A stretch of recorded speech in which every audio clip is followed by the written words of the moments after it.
Kenapa sih bisa terjadi gitu? Karena kalau dapur dan tempat tidur itu berhimpitan, berdampingan atau ada di bawah atau di atasnya, maka komposisi elemen yin yang 5 unsur dalam rumah tersebut, ya, juga termasuk yin yang 5 unsur kelahiran daripada penghuninya, semuanya rusak juragan. Kalau kesalahan dapur tadi terus berikut kesalahan penjambungan kayu, ini jadi fatalnya bukan main. Jadi bisa berbahaya. Maka tadi saya bilang, ini judulnya nih bisa berarti apa? Jodoh susah, hidup pun bisa merana, begitu kan? Yang kita harus waspadai rumah yang tusuk sate. Dan yang paling benar-benar harus diwaspadai kalau tusuk satenya dari belakang. Ini kambing dengan siok kerbau loh ya. Yang artinya? Biasanya orang tua nggak kasih izin menikah. Ya, karena perbedaan 6 tahun tuh orang tua udah paling takut gitu ya. Walaupun ya belum tentu. Belum tentu juga gitu ya. Belum tentu.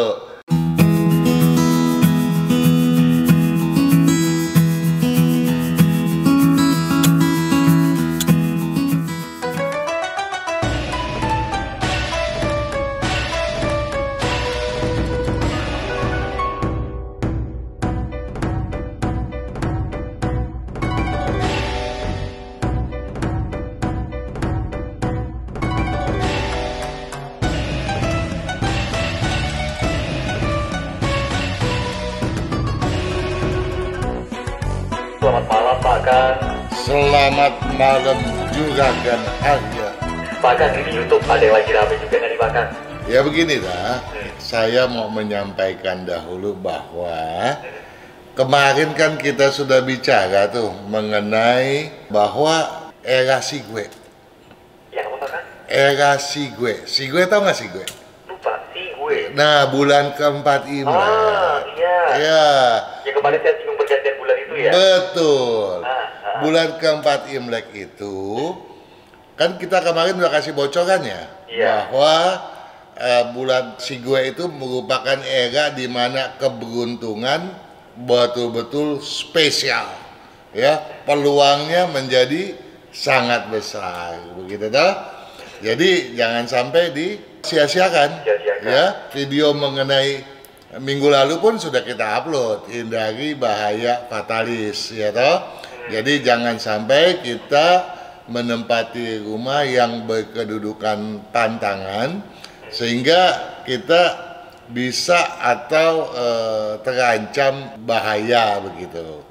Tapi satu hal ya yang hendak saya sampaikan di sini bahwa kemarin kan kita sudah janji tuh mau membahas masalah kalau kamar tidur di atas dapur. Nah, kalau kita berbicara masalah dapur dan penataan lainnya, tentu banyak cara untuk kita menggunakan siasat. Ada solusi selalu. Oke. Bagaimana supaya hal yang jelek, walaupun misalnya kita tidak bisa menghilangkan dampak buruknya, tapi bisa kita minimize begitu toh? Betul. Salah satunya tentu dengan menggunakan cermin. Nah, kalau kita berbicara mengenai cermin, saya teringat bahwa putra saya bicara tuh mengenai pemasangan cermin, jangan sampai keliru. Karena memasang cermin kalau keliru bisa justru berdampak sebaliknya juga kan. Karena yang kita harapkan hal yang positif, tahu-tahu menjadi negatif gitu ya. Sedangkan yang dibicarakan oleh Kang Singfat itu videonya tips feng shui, cara penggunaan cermin yang benar agar rezeki datang. Tapi terlepas daripada itu perlu juga saya sampaikan kepada sahabat Sonora bahwa walaupun tidak berkaitan dengan cermin, apapun yang Anda mau tanya, toh saya setiap hari Jumat selalu hadir bersama Anda. Dan kalau hari Senin ada Kang Singfat di Instagram. Ya, bersama Sonora juga toh.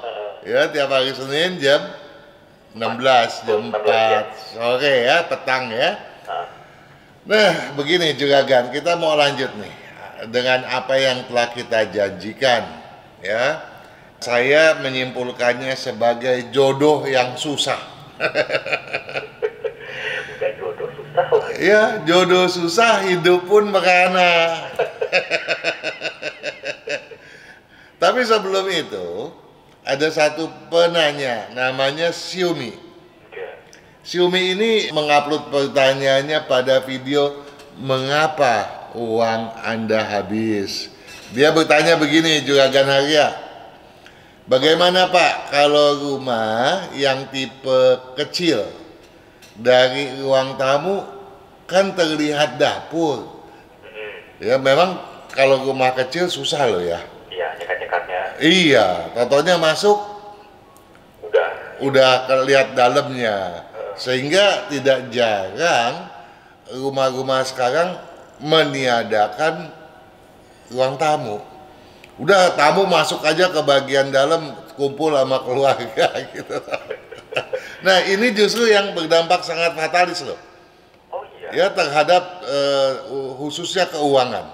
Ya bisa morat-marit keuangan kita. Ya. Tetapi kita lanjut dulu nih. Ya pertanyaannya Xiaomi. Tetapi dia bilang walaupun terlihat dia pakai partisi penyekat. Dan bolehkah kompor saya berhadapan dengan mesin cuci, Pak? Ya, jadi kalau menurut Anda bagaimana menjawabnya, Juragan Harya? Yang partisinya atau yang kompor sama mesin? Dua-duanya deh.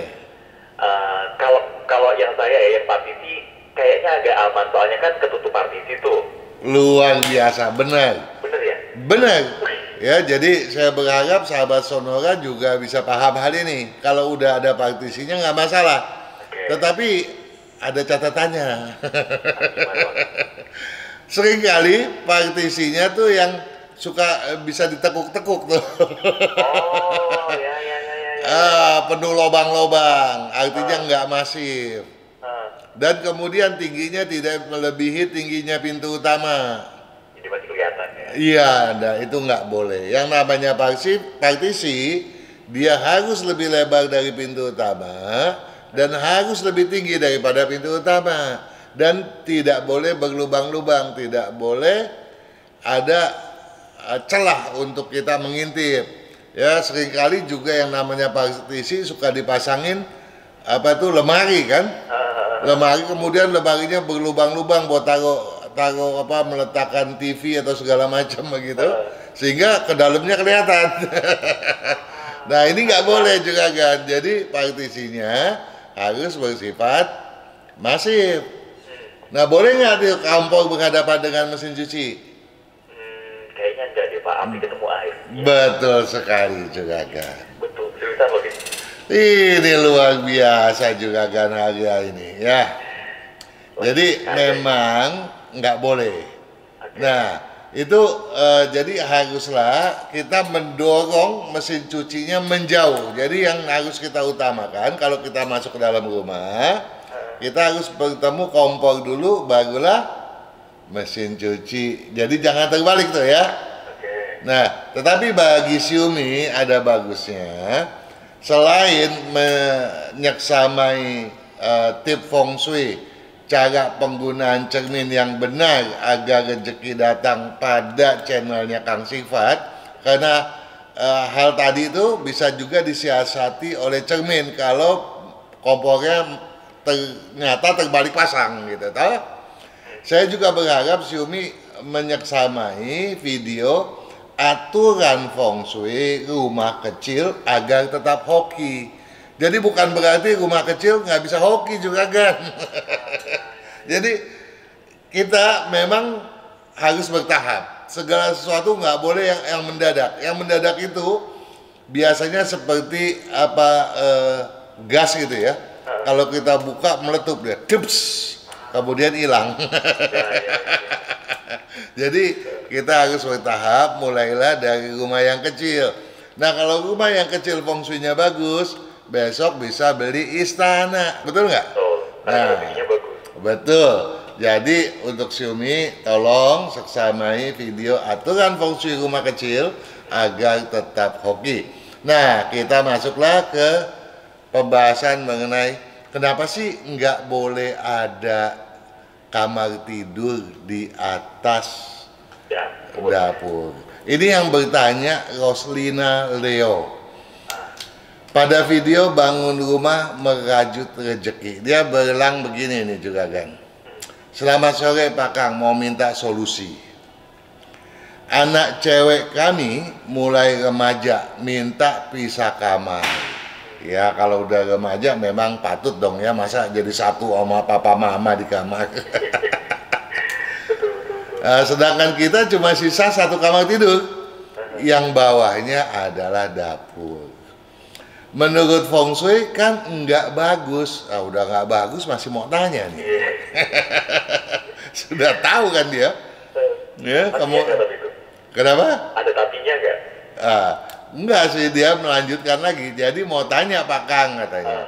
Ada solusi lain untuk bisa tempati kamar tersebut? Ada solusi lain untuk bisa tempati kamar tersebut? Berarti kita yang mau tanya sama Roslina nih. Memangnya Roslina udah punya solusi apa sih? Kalau ada solusi lain kan berarti dia udah punya solusi dong. Iya. Ya tadi solusinya cuma yang sementara dipunyai kayaknya udah tempatin kamar itu. Mungkin Anda benar juga. Nah, untuk bongkar nggak mungkin karena itu rumah mertua.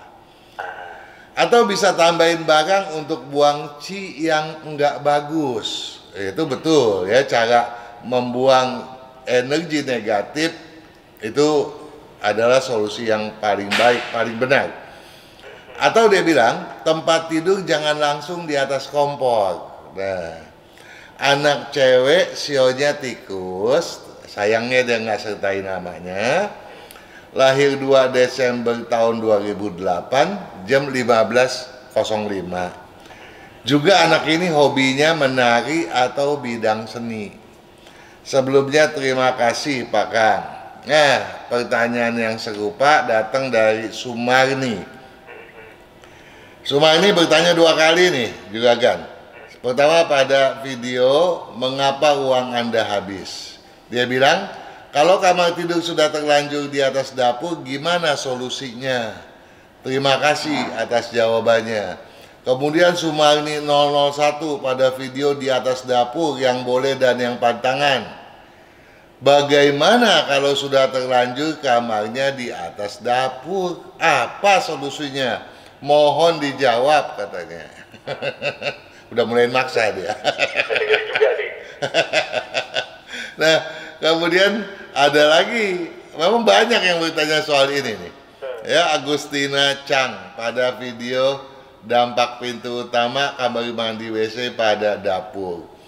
Selamat malam Pak Kang, bila ruang dapur bersebelahan dengan kamar pembantu dan kamar mandi, tetapi dindingnya tidak sharing, apa boleh katanya.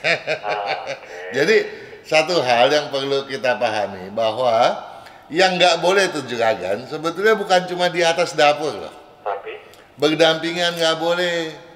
oh iya. Ya, di bawahnya nggak boleh, berhadapan nggak boleh. Nah, Memang harus dipisah gitu. harus berpisah. Nah, kenapa sih nggak boleh? Karena dampak buruknya bisa mendera pada orang tua, ya. Okay. Nah, kalau pada orang tua, seringkali kita ya masih bisa cari solusi lain lah. Karena orang tua biasanya kan, ya mereka sudah menikah, ya. Kita carikan solusi-solusi yang lain walaupun mungkin nggak akan maksimal gitu ya. Tetap dampaknya itu ada. Apa sih dampaknya juga Ganaria? Mereka gampang ribut loh. Ya, jadi ada seringkali konflik kepentingan di antara suami istri. Nah kemudian yang paling kita khawatirkan nih, kalau itu mendera kepada anak gadis juga kan, sehingga menjadi sulit memperoleh jodoh.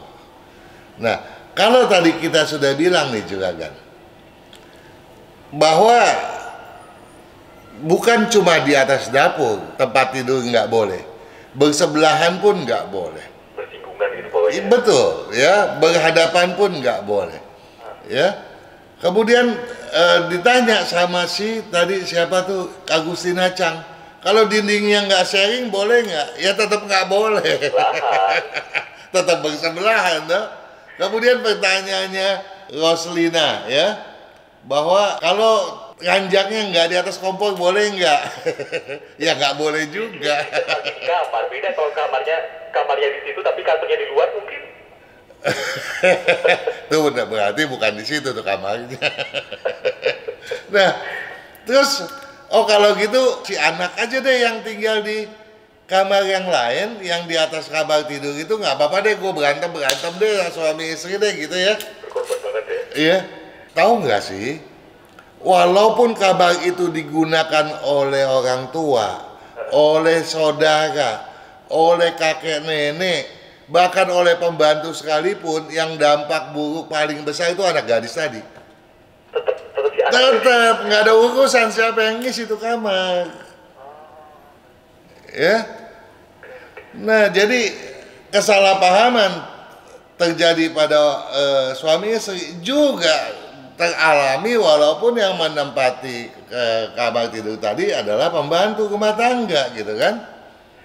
Nah, kenapa sih itu bisa terjadi seperti itu? Korelasinya di mana sih, Pak Kang? Ini yang seringkali kan kita jarang kali bahas memang Juragan. Karena saya tuh seringkali nggak mau menyiasati masalah ini. Jadi solusi yang paling saya kepengen tuh adalah janganlah dipakai itu kamar gitu kan. Dikosongin aja gitu. Kosongin aja. Tapi karena seringkali ditanya, mau nggak mau kita jelasin deh. Kenapa sih bisa terjadi gitu? Karena kalau dapur dan tempat tidur itu berhimpitan, berdampingan atau ada di bawah atau di atasnya, maka komposisi elemen yin yang 5 unsur dalam rumah tersebut, ya, juga termasuk yin yang 5 unsur kelahiran daripada penghuninya, semuanya rusak Juragan. Sehingga apa? Sehingga kesabaran dalam beremosi hilang. Kesabaran apa yang dalam emosi? Emosi kita tuh ada 5 macam loh Juragan. Apa aja Pak? Ya, berdasarkan feng shui. Itu emosi sukacita, emosi kemarahan, amarah, emosi sedih, duka cita, toh? Emosi khawatir, emosi takut. Nah, kalau dia stabil, nggak masalah sih. Kelima itu tadi. Betul. Jadi kalau ditanya, berarti nggak ada solusi lain, bahkan ada. Yang penting 5 emosi ini bisa nggak kita balancing? Kita harus bisa menstabilkannya. Kalau bisa, kenapa tidak gitu? Tapi kan kita manusia yang terbatas. Kemampuan kita untuk membuat keseimbangan itu susah sekali Juragan. Ya, maka dibutuhkan feng shui untuk mengatur keseimbangan supaya kita berpikir positif, toh? Kenapa? Karena kalau sukacita tadi lemah, kita gampang terlena oleh kepalsuan. Sehingga si anak gadis misalnya gampang dipermainkan orang. Nah, kalau si sukacitanya ini terlalu over, terlampau kuat, maka si anak gadis itu menjadi otoriter. Dia maunya memaksakan kehendak. Pasangannya takut juga kan, kabur. Ya, bener. Yang berani orang yang punya niat busuk ternyata, ya toh. Kalau yang mau betul-betul sama si gadis itu, kayaknya kabur sih dia. Tetap ujung-ujungnya kena jelek ya Pak? Ya, jadi yang berani dekat dengan orang yang sifatnya otoriter tadi tentu punya maksud-maksud tertentu, toh? Nggak pure murni. Betul, itu yang kita harus waspadai. Nah, sekarang kita bicara tadi sukacita. Kita bicara emosi marah. Kalau kemarahan itu terlalu lemah ternyata, yang terjadi apa? Salah paham, berpikir tidak objektif. Kalau dia terlalu kuat, dia terlalu kritis malahan, akibatnya dia nggak sabaran, gampang caci maki. Ya, kalau sedih, terlalu lemah, dia bisa justru menertawakan kesedihan. Ya, kalau dia terlalu kuat, ya, dia bisa sedih sendiri tanpa sebab. Kan suka nggak lihat ada orang yang mengenung aja gitu, ya kan? Iya. Nah ini dia, ini dampak daripada itu bisa terjadi. Nah kemudian kalau dia khawatirnya terlampau lemah, dia bisa serampangan, bahkan dia juga nggak gampang curiga, bisa selebor. Nah kalau dia khawatirnya berlebihan, curiganya juga bisa berlebihan, bahkan dia mungkin traumatis akan masa lalu dia, toh. Ya kita bahas nih asal garis besarnya ya, kalau satu-satu kita bahas panjang sekali nanti. 2 jam. Iya, nah makanya kemarin saya bilang nggak mungkin kita bisa jawab kemarin, waktunya nggak akan cukup. Kemudian kalau emosi takut, orang yang lemah dia bisa sikapnya hantem kromo, bicara seenaknya. Tapi kalau takutannya terlalu, dia merasa terkekang, merasa nggak ada kebebasan gitu kan. Nah jadi karena komposisi setiap anak berbeda, ada yang sukacitanya kurang, ada yang sukacitanya berlebihan, begitu juga amarahnya, kesedihannya, khawatirnya, takutnya kan beda-beda nih. Mending kalau satu macam yang dialami. Kalau dia tuh kombinasi dari 2-3 macam masalah. Atau 5-nya malahan. Atau 5-5-nya. Tapi nggak ada kalau 5-5-nya. Nggak ada ya, 2-3 lebih maksimal. Ya? Nah, kemudian kita mau kasih solusinya gimana coba? Gimana Pak? Nggak bisa. Jadi kita hanya bisa melakukan solusi atas kasus per kasus. Ya udah, nggak bisa kita ucapin di sini secara umum. Kalau gitu ya. Nggak bisa dong, ya. Nah, dan kalau kita mau kasus per kasus, mau berapa jam untuk satu kasus? Kita mesti hitung satu per satu, ya. Nah, makanya untuk pertanyaan, atau bisa tambahin barang untuk buang energi negatif nggak, dia bilang. Ya, tadi saya bilang benar gitu kan. Nah, memang kita sulit untuk membuang sacinya, walaupun kita bisa menaruh barang tertentu, ya. Karena setiap orang tuh tentu saja berbeda-beda. Nah, jadi sekarang karena menata rumah kan tentu saja kita nggak bisa parsial. Kita mesti menghitung keseluruhan satu rumah. Tadi kita baru berbicara mengenai komposisi si anak gadis. Belum komposisi orang tuanya. Nah, kalau orang tuanya terus seringkali ribut gimana? Seringkali bentrok bagaimana? Seringkali beda pandangan bagaimana? Akibatnya apa? Gangguan ekonomi pun terjadi. Ya toh? Nah, ini yang saya khawatir. Kenapa saya khawatir? Ntar saya sampaikan lagi. Tapi satu hal, saya mau kasih tahu. Saya pernah berbicara mengenai kekeliruan rumah. Ya, zaman dulu nggak ada kita bikin rumah tuh atapnya tuh dari baja ringan. Sekarang kan atap kuda-kuda rumah itu baja ringan gitu toh, dari besi. Nah, baja adalah unsur yang dianggap mati sehingga tidak berdampak buruk terhadap penghuni rumah. Tetapi kalau dia itu dari kuda-kuda kayu, makanya zaman dulu kalau kita bikin kuda-kuda kayu dibikin apa? Kita taruh apa di atas tuh? Pisang segala macam toh, ingat gak? Padi-padian gitu toh. Nah, karena apa? Karena unsur kayu kalau kita cara masangnya benar, dia akan membawa kita berkah. Tapi kalau salah bisa berbahaya. Ya. Nah, kalau kesalahan dapur tadi terus berikut kesalahan penjambungan kayu, ini jadi fatalnya bukan main. Jadi bisa berbahaya. Maka tadi saya bilang, ini judulnya nih bisa berarti apa? Jodoh susah, hidup pun bisa merana, begitu kan? Nah, terus kemudian kalau kita berbicara juga pernah kusen pintu. Kalau kusen pintunya seratnya terbalik, ini pun bisa mendatangkan berbahaya. Maka saya minta sahabat Sonora simak kembali pembahasan mengenai kedua pembahasan tadi ya, kuda-kuda atap dan juga mengenai kusen pintu. Tapi saya mau menyinggung sedikit mengenai putrinya Roslina Leo. 1 menit muat ya Pak akhirnya ya? Ya, ya kalau enggak ntar kita sambung.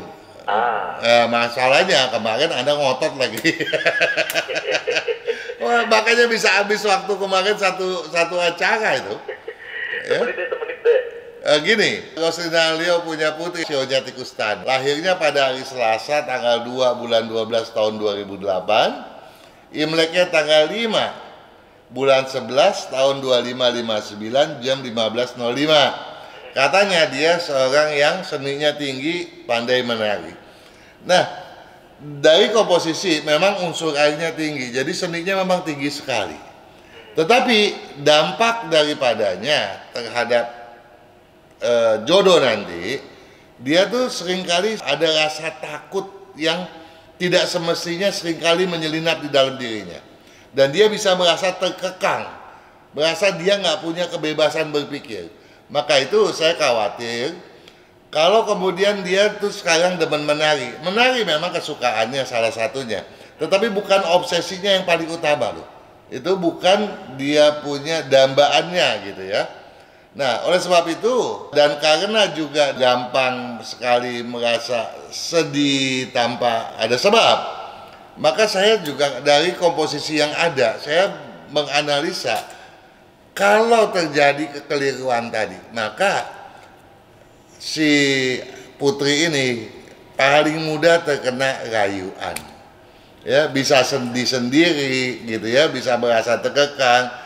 Tak kecuali dalam berkreativitas. Jadi kemampuan seninya bagus, tetapi itu bukan dambaan dia, seperti tadi saya sudah sampaikan. Nah, kemudian kalau kita mau dia menjadi anak yang kemudian maju, saya satu hal saya mau kasih tahu kepada Roslina bahwa putrinya ini, saya nggak ada namanya, dalam hitungannya dia mempunyai hoki yang sangat bagus, sehingga dia harus punya ruangan tidur. Ada pilihan di timur, di selatan, di barat daya atau di timur laut. Tapi di timur, selatan, barat daya, timur laut itu tergantung kedudukan, pola kedudukan dari kepala keluarga juga kan.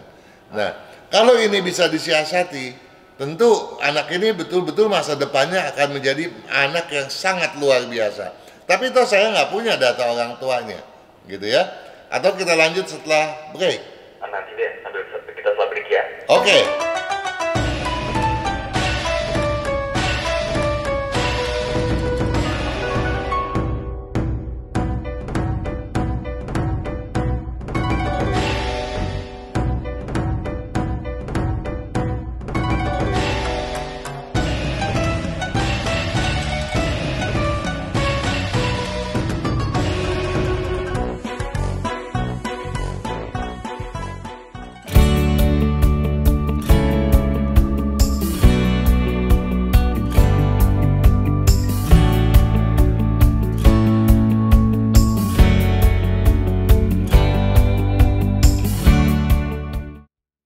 Kesehatan karakter, bakat, bisnis, hubungan, hong shui, waktu, nasib dan siasat.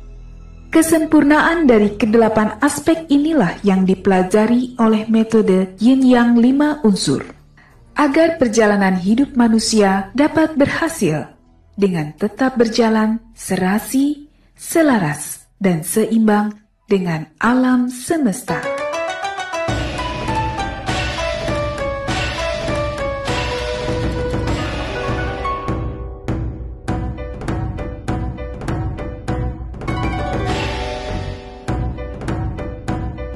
Masih tersambung bersama Pakar. Tadi gantung ya Pakar pembahasannya ini keluarganya Rosalina. Betul Rosalina bukan itu tadi? Roslina. Silahkan dilanjut Pakar. Iya, jadi begini juga Gan Harga. Saya kan selalu berpikir demi kepentingan klien, demi kepentingan sahabat Sonora.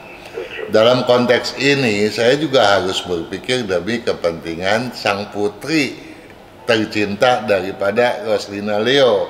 Yang kalau kita hitung daripada data kelahirannya, mestinya dia punya masa depan yang sangat bagus. Berapa kali kita berbicara, kadang-kadang kita selalu melihat orang bilang, oh kita hitung PG. PG itu adalah hitungan apakah kita bakalannya hidupnya nantinya itu akan senang atau susah. Itu ada hitungan seperti itu juga kan. Namun seringkali orang kemudian berujar bahwa, oh hitungannya ngaco tuh, ya ahli ramal itu ngaco, sinsei itu ngaco. Padahal ada batu sandungan yang tidak berhasil diangkat atau sengaja malah kita buat menjadi satu batu sandungan, toh? Nah, dalam konteks ini saya berharap justru buat Roslina jangan sampailah ruang tidur di atas dapur itu digunakan untuk kamar tidur siapapun.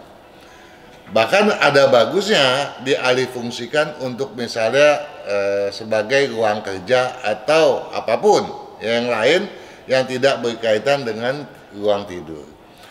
Ini penting karena apa? Karena Roslina sendiri selama ini bergaulnya pun terbatas, milih-milih, ya.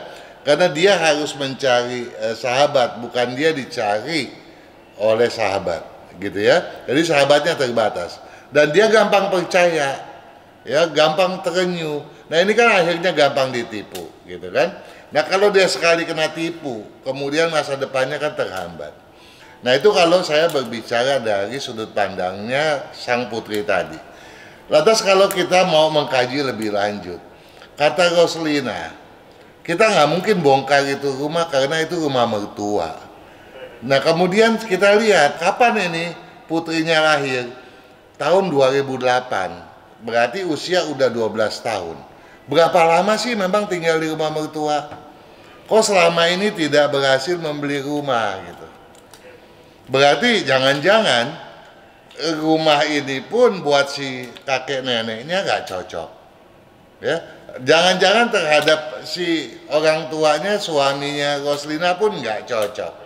Nah kalau nggak cocok berarti nggak ada kemajuan di sana, ya. Nah kemudian kalau kita paksakan juga dengan tidur di kamar tadi, kan kita menghambat juga masa depan yang jauh lebih panjang tentunya, ya. Nah kita nggak mau hal-hal yang sifatnya fatalis bisa terjadi, gitu kan? Jadi saya berharap itu betul-betul tidak dipakai, karena kalau dipakai saya khawatir masa depan Roslina yang begitu luar biasa menjadi tidak akan terwujudkan lagi.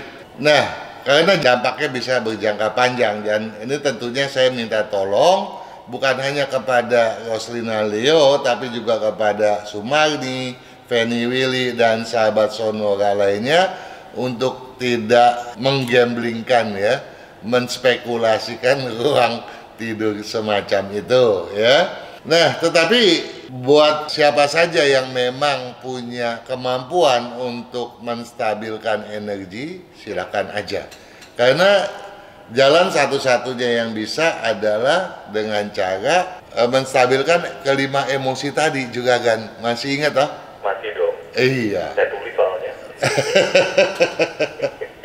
Ya, jadi satu hal sebetulnya keberhasilan keharmonisan orang tua sekarang ini tentunya juga bisa jadi parameter dong dalam menentukan keputusan buat anak-anaknya di kemudian.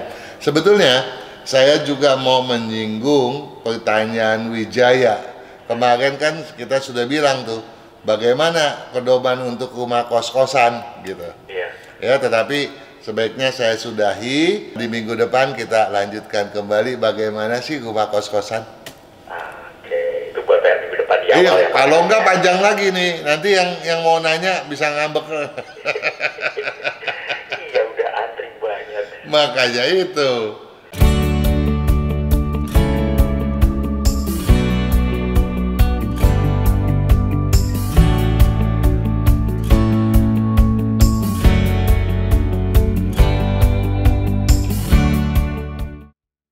Kesehatan karakter, bakat, bisnis, hubungan, hong shui, waktu, nasib dan siasat. Kesempurnaan dari kedelapan aspek inilah yang dipelajari oleh metode Yin Yang 5 unsur. Agar perjalanan hidup manusia dapat berhasil dengan tetap berjalan serasi, selaras, dan seimbang dengan alam semesta.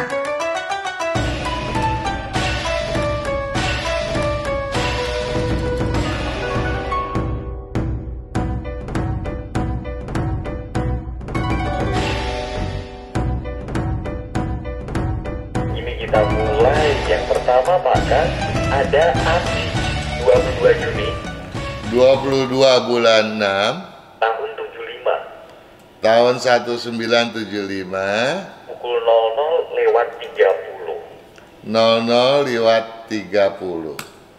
Jadi 22 Juni 1975 00:30, oke. Kalau rumah paling cocok itu hadap mana Pak Kang? Dan kalau beli rumah hook untuk tinggal cocok nggak? Rumah memang semakin banyak jalan ngaturnya semakin sulit. Tetapi bukan berarti rumah hook menjadi jelek, tidak gitu ya. Yang kita harus waspadai rumah yang tusuk sate, dan yang paling benar-benar harus diwaspadai kalau tusuk satenya dari belakang. Tusuk sate dari belakang. Iya lah. Nah selama ini juga Ganharia, kalau Anda beli rumah nih, Anda pasti lihat dari depan, diimpleng, diperhatikan, wah di rumah cantik nih, gua seneng nih, ya kan? Depannya juga rimbun, nggak tusuk sate lagi kan. Kalau tusuk sate kan image-nya emang udah jelek nih, semua orang awam pun tahu nih. Tapi Anda kan nggak mungkin mau mau lihat ke belakang rumah kan, tusuk sate nggak dari belakang. Yang dimaksud tusuk sate dari belakang tuh, kalau di belakang tuh nggak ada rumah lain yang dimaksud. Udah paling mentok, paling mentok belakang gitu ya? Iya, jadi kalau di belakangnya itu ada rumah lain yang menghadap ke jalanan belakang, itu enggak gitu ya. Sate. Nah, jadi kalau dia tuh rumah hook, ya nggak ada masalah, boleh-boleh aja. Asalkan posisi kedudukannya cocok dengan Andi gitu toh. Cocokan Andi ngadep timur gitu. Ada timur ya untuk hadapnya ya? Betul, itu yang paling cocok lah ya, termasuk yang paling cocok. Baik. Kita lanjutkan Pak Kang. Iya. Suami istri ini yang suaminya namanya Calvin. Pakai C. Calvin. Calvin CALVIN ya Pak ya? Oke. 20 bulan 2 20 bulan 2 tahun 91 tahun 91 pukul 11 siang. 11 siang. Kemudian istrinya namanya Tisia Handret. TISSIA Tisia. Siapa? Tisia double S Tisia. Handret. Oke. 24 bulan 6 24 bulan 6 tahun 85. tahun 85. Ini sekitar 4 sampai 5 sore. 4 sampai 5. Antara 4 sampai 5 sore. Ini si Calvin tahun 91 ya. Betul. Tisia tahun 85. Betul. Ini kambing dengan sio kerbau loh ya. Yang artinya Biasanya orang tua nggak kasih izin menikah. Ya, karena perbedaan 6 tahun tuh orang tua udah paling takut gitu ya. Walaupun ya belum tentu. tentu juga gitu ya. Belum tentu. Nah, kalau dari hitungannya memang tidak ada terlalu hal yang membahayakan buat mereka sih, oke. Hubungannya oke gitu ya. Oke, termasuk yang oke lah ya. Untuk bahaya fatalis kelihatannya enggak, dan cara berpikir daripada mereka termasuk yang klop lah ya. Tapi rumahnya kalau ada utara oke nggak Pak Kang? Boleh juga ya, lumayan lah, posisinya cukup bagus. Cukup bagus, oke. Terus ini kan sekarang si Calvin kerja sebagai profesional. Kalau buka usaha, kira-kira bidang apa yang cocok untuk Calvin dan juga istrinya? Keduanya cocok di bidang berunsur kayu dominan kalau memang mau bekerja sama berdua ya. Pilihan lain buat Calvin bidang berunsur tanah dominan. Ada lagi saya nggak mau kasih tahu karena lambatnya bukan main. Kemudian buat si Tisia juga ada tapi lambat juga. Jadi saya berharap mereka lebih fokus pada bidang berunsur kayu dominan saja. Yang kerja barengan itu ya? Betul. Kapan Pak Kang yang cocok tahunnya untuk buka? Tahun ini dua-duanya lagi ciong besar. Jangan. Tahun depan. Ya, jadi tahun ini pun andai kata ada satu hal ya. Karena kalau dari cara berpikir mereka kemungkinan terjadi konflik itu kecil. Tetapi bukan berarti konflik tidak bisa terjadi. Kekeliruan feng shui bisa mengakibatkan konflik, ya. semacam apa yang tadi telah kita sampaikan toh. Kalau kamar tidur ada di atas bersebelahan dengan dapur atau kompor berhadapan dengan air, itu aja udah terjadi konflik toh. Ya. Nah, kalau itu konflik terjadi, tolonglah keduanya bersabar gitu ya. Karena apa? Karena kedua-duanya nih emosinya tinggi-tinggi. Emosi tinggi-tinggi tapi Iya. pelajaran pendapat gitu ya. Cara berpikirnya sama gitu ya. Bahkan Calvin tuh seringkali keras kepala gitu. Nah, kalau mereka nggak sadari ini, di tahun yang ciong besar ini bisa terjadi masalah yang tidak diinginkan gitu ya. Toh kita nggak berharap itu terjadi gitu. Jadi keduanya kesabaran harus dikedepankan. Kalau warna baju yang dihindari Pak Kang ada? Nggak ada sih untuk mereka. Berarti semuanya cocok ya, warna gelap terang? Ya oke lah, nggak ada yang terlalu disarankan untuk tidak dipakai gitu. Oke, mudah-mudahan menjawab ya Calvin dan juga Tisia, terima kasih udah bergabung. Kemudian selanjutnya ada dari Enggriawati. Angry. Ya, Enggriawati. 12 bulan September 12 bulan 9 tahun 66 tahun 66. pukul 11 siang Pak Kang. Ya. Ini ada nggak sih Pak Kang, mau tanya hari dan juga bulan apa aja yang baik untuk pindah rumah? Dan ini rumahnya tuh hadap timur, apakah baik Pak Kang? Ya, begini.